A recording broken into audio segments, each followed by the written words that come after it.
Chapter 6. Summer 15, I arrived a week later than the others. Dad had left us, and Mommy and I had all that shopping to do, consulting the decorator and everything. Johnny and Mirren met us at the dock, pink in the cheeks and full of summer plans.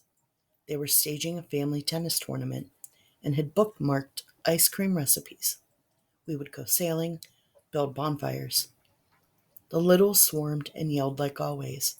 The aunts smiled chilly smiles. After the bustle of arrival, everyone went to Claremont for cocktail hour. I went to Redgate, looking for Gat. Redgate is a much smaller house than Claremont, but it still has 4 bedrooms up top.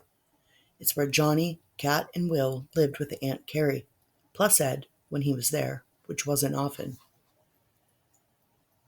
I walked to the kitchen door and looked through the screen.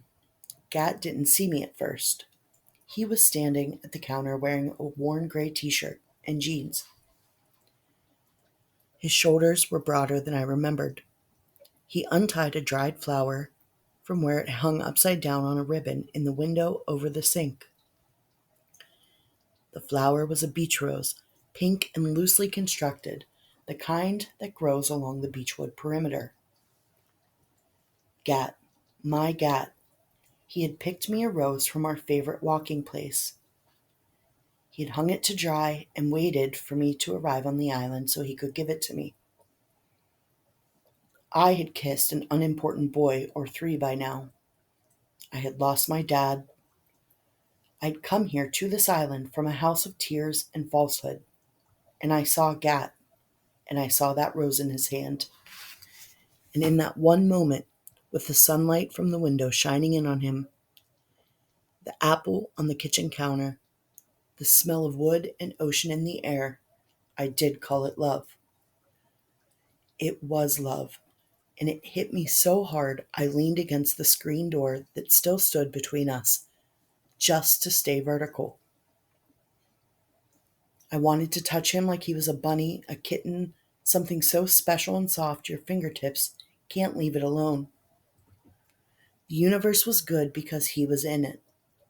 I loved the hole in his jeans, and the dirt on his bare feet, and the scab on his elbow, and the scar that laced through one eyebrow. Gat, my Gat. As I stood there staring, he put the rose in an envelope. He searched for a pen, banging drawers open and shut, found one in his own pocket, and wrote.